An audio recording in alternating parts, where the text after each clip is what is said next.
It was a typical morning in the high school classroom. Sunlight filtered through the windows, casting a golden glow over the students.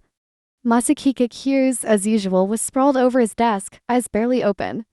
His bedhead was impressive, the kind that said, "I gave up long before I even tried." MASACHIKA's lazy demeanor had earned him a reputation as the class slacker. And honestly, he wasn't about to argue, but today, someone caught his attention. Alya, the cold beauty of the school, walked into the room. Alya's cool expression didn't waver as she sat next to him. Her platinum hair shone in the sunlight, and her icy blue eyes seemed to pierce through anything in her way. She glanced at MASACHIKA for a brief moment, then muttered softly in Russian, "What a lazy guy." MASACHIKA's lips twitched upward. Alya thought she was safe, that no one could understand her snarky comments. Little did she know, MASACHIKA was fluent in Russian. But instead of saying anything, he just leaned back in his chair and grinned. If only she knew. Of course, there were perks to keeping the secret. Watching Alya's cold, calculated composure crumble for just a second when she got frustrated was way too much fun. And this project the teacher assigned them? The perfect opportunity for some harmless teasing. The teacher's voice echoed through the classroom.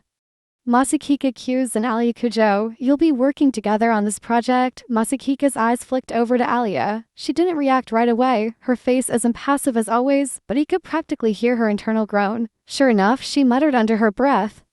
"This is terrible." MASACHIKA barely stifled a laugh. Alya still had no idea he understood her, which made it even better. As they sat down to work on the project, Alya remained distant, determined to take charge of everything. "We should start by outlining the main points," she said, already pulling out her notebook. MASACHIKA just nodded, offering no resistance. He knew better than to get in her way, yet she sighed in Russian. "I'll just do everything myself." MASACHIKA raised an eyebrow. "Don't make promises you can't keep," he thought, a mischievous smile playing on his lips. "What's so funny?" Alya asked, narrowing her eyes at him. MASACHIKA shrugged, still smiling. Nothing. "Just admiring your dedication," he said innocently, though his mind was already thinking of the ways he could make her crack. The next day, MASACHIKA and Alya met in the library to continue their project. It was quiet, with only the soft rustle of pages and the faint clicking of keyboards in the background. Alya, as always, was fully focused. She had a serious look on her face as she scribbled down notes, but her hand hesitated for just a second. She made a small mistake in her notes and immediately muttered in Russian. "How annoying." MASACHIKA, leaning back in his chair, watched her out of the corner of his eye. He was tempted to tease her, but decided to let it slide for now. Alya glanced at him. If you're not going to help, at least try not to look so smug," she said, her voice cool. MASACHIKA raised his hands in mock surrender. "I'm just here for moral support," he joked. She huffed and turned back to her work, but not before muttering under her breath again. "Lazy fool." MASACHIKA chuckled softly. "If only you knew how much I understand." Despite the banter as they worked together, something began to change. MASACHIKA noticed that Alya wasn't as cold as she seemed.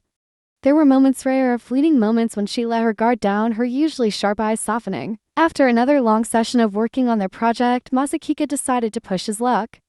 "Hey Alya, you're always so serious. Ever thought about smiling more?" "It's good for your health," he teased, leaning back in his chair. Alya shot him a glare, but there was a hint of amusement in her eyes. "Smiling doesn't get the work done," she replied coolly, but MASACHIKA wasn't done yet. "Come on, just once. I bet you have a great smile," he said, his tone playful. Alya narrowed her eyes, clearly unamused, but then, to his surprise, her lips twitched just a tiny bit. For a split second, MASACHIKA saw it and almost smiled, quickly masked by her usual calm expression. But it was enough to make his heart skip a beat. He grinned wider. "There it is. I knew you had it in you." Alya turned away quickly, her face slightly flushed. "Don't get used to it," she muttered in Russian, embarrassed that he had caught her in a rare moment of softness. But MASACHIKA couldn't stop smiling. "Looks like I'm breaking through the ice after all." During another study session, Alya dropped her pen and MASACHIKA, ever the opportunist, swooped down to pick it up.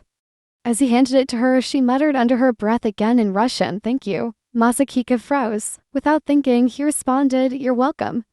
The moment the word left his mouth, both of them stopped. Alya's eyes widened and MASACHIKA mentally slapped himself. Oh no, the silence between them felt like it lasted forever. "You speak Russian?" Alya asked slowly, her voice unusually quiet. MASACHIKA rubbed the back of his neck awkwardly, avoiding her gaze. "Yeah, about that surprise?" Her shock quickly turned into irritation. "So you've understood everything I've said this whole time?" she asked, narrowing her eyes. MASACHIKA grinned sheepishly. "Well, yeah. But to be fair, you say some pretty interesting things." Alya groaned, burying her face in her hands. I can't believe this, she muttered, her voice muffled. But even through her embarrassment, she couldn't help but feel relieved. There was something about MASACHIKA knowing her so well that didn't seem so bad after all. After the Russian revelation, things were awkward between MASACHIKA and Alya for a few days. Alya, clearly flustered, avoided unnecessary conversations and stuck to polite, distant replies. MASACHIKA didn't push it. He understood that Alya needed time to process the fact that he had understood every word of her private frustrations. But that didn't stop him from dropping casual Russian phrases every now and then just to see her reaction. One afternoon, as they sat in the library working silently, Alya suddenly spoke up. So how long have you known? She asked, her voice quiet, as if the question itself was difficult to ask. MASACHIKA blinked, a bit surprised that she was bringing it up. Since the beginning, he admitted. I wasn't trying to eavesdrop or anything, but it was kind of hard not to notice. Alya frowned, her cheeks tinged pink. You should have told me, she muttered, clearly embarrassed. MASACHIKA chuckled softly, leaning back in his chair. Maybe, but then I wouldn't have gotten to see all those cute reactions. Alya glared at him, but there was no real malice behind it. In fact, for the first time, her expression softened. Just don't make fun of me, okay, she said, her voice quieter, almost vulnerable. MASACHIKA smiled gently. I wouldn't dream of it, he said, surprising even himself with the sincerity in his voice. The project was nearly done, and they had fallen into a comfortable routine of meeting in the library after school. On this particular day, the library was unusually quiet, with only a few students lingering. The sunlight streamed through the windows, casting a warm glow over their workspace. As they worked, MASACHIKA noticed something different about Alya. Her usual icy exterior seemed to have thawed a little. She wasn't as rigid, and her posture was more relaxed. The silence between them wasn't awkward, it was peaceful. You're awfully quiet today, MASACHIKA commented, breaking the silence. Alya glanced at him and shrugged. Just thinking, she replied, her voice softer than usual. MASACHIKA leaned forward, resting his chin on his hand. Thinking about what? How much you miss calling me lazy in Russian, he teased, grinning. Alya gave him a side eye, but there was a faint smile tugging at her lips. You're still lazy, she retorted, but the usual sharpness was missing from her voice. They continued working in comfortable silence until, at one point, Alya paused, staring at her notebook. MASACHIKA noticed her frown and leaned closer. What's up? He asked. Alya sighed, looking a little flustered. I can't figure out this last part, she admitted. I've been stuck on it for a while. MASACHIKA blinked in surprise. This was the first time Alya had openly admitted struggling with something. Without thinking, he leaned over and gently took the notebook from her hands. Here, let me see. Alya, caught off guard by the sudden closeness, froze for a moment, her eyes wide. But MASACHIKA didn't seem to notice he was too focused on solving the problem. After a few minutes, he scribbled down a solution and handed the notebook back to her. There you go, he said with a smile. It wasn't that hard. Alya stared at him, her heart pounding in her chest, but she quickly shook off the strange feeling. Thanks, she muttered. Looking away, MASACHIKA, oblivious to the internal turmoil he had just caused, simply leaned back in his chair, a satisfied grin on his face. As the school's cultural festival approached, every class was busy preparing their booths. MASACHIKA's class had decided to do a haunted house, and much to his surprise, Alya was tasked with helping with decorations. A haunted house, huh? MASACHIKA asked, glancing at the decorations spread out on the table. Can't imagine you getting scared by anything. Alya didn't look up from her work. I don't scare easily, she replied flatly. MASACHIKA smirked. I guess you're too cool for that kind of thing. Alya glanced at him with a raised eyebrow.